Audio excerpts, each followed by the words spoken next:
Now, posture, it's not the most exciting topic or area to look at in the golf swing, but it is super important. And in this video, we're going to discuss some do's and don'ts of correct posture. And we're also going to have a look at your balance points and how that's going to influence your ability to swing the club in a dynamic balance manner. And more importantly, we're going to take a look at how you'll need to set up given your body type so you can balance yourself correctly in the golf swing. Okay, posture and balance points. They're not the most exciting area of the golf swing to work on, but this very important pre-swing foundation really sets a flow and effect for how you move in a balanced, dynamic manner and how that influences your ability to create speed and return the club back squarely to impact. So the two most common extremes I see with posture would firstly be way too much S posture or anterior tilt, where we have quite a curve to the lower back. And this is usually coupled with the arms pulled way too far back on the chest or retracted in this position with the head way too much upright. So this looks like a very stiff position, and it's very hard for me to move in a functional manner. In this instance, I've really maxed out the extension in my lower back, and it creates a very stiff position, making it very hard to move freely. Conversely, I would tend to see golfers too much in this kind of slump position, almost with some roundness here to the lower part of the back and certainly the upper part, with the arms really way too close and the chin too tucked in. In this position, it's very hard to kind of open up the thorax and get a free range of movement. So we're really looking for something in between. The lower part of the back ideally should be reasonably flat. So if I took my golf club here and placed it along my tailbone to the midpoint of my back, I'm really just looking to flatten that out. That allows me to kind of engage, draw the abs in and engage them. And so in this position, I'm very neutral. My lower part of my back would have the most amount of freedom to move. And with regards to the upper body, we're actually looking for just a very slight hang of the arms away from the shoulders, slightly protracted versus retracted, with the chin tucked down slightly towards a golf ball.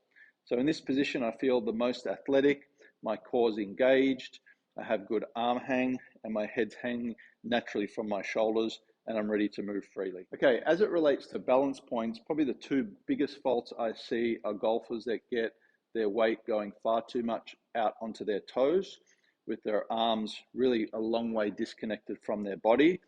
Conversely, getting the weight too far back into the heels with way too much knee flex is going to influence my dynamic balance when I swing back.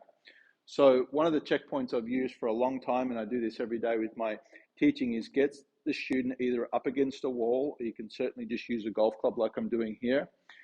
Place a 7-iron on the back of the heel, straight up and down. And that's about the correct distance that I want my tailbone away from that golf club. If I tend to sit back too far, or if I'm too far onto my toes there, you can see that I'm nowhere near the edge of that grip.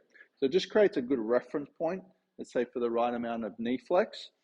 And what we're looking to do with the upper body is just really slide the hands down till they touch your kneecaps. And that starts to get my weight progressing from my heels to the balls of my feet. And once I hit the balls of my feet, then I know I've got about the right amount of forward bend. From there, I'm just taking my grip. So I have a nice bit of arm hang there. I'm not retracting my arms too far back. They're just slightly hanging off my shoulder. And again, I'm going to tuck my chin down so it's nice and relaxed. A good checkpoint for most of us is going to be the back of the right shoulder is going to touch the kneecap and continue through to the ball of the foot. And again, that puts me in a nice, dynamic, balanced position that I can move freely from.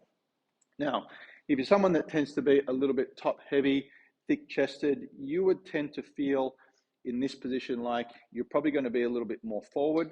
So it's certainly okay for you to just settle back a little bit more towards the heels.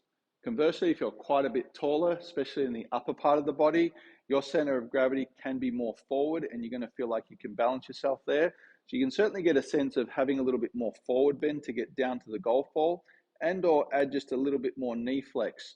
But certainly I'm okay with someone being much taller to have a sense of their balance points being a little bit more towards the balls of the feet, even out towards the toes, versus again that student that might be a little bit more thicker chested, a little bit shorter, you can get a bit lower to the ground. You might need to settle in back a little bit just beyond the balls of the feet there. So some pretty interesting adjustments there to suit your body type and balance points.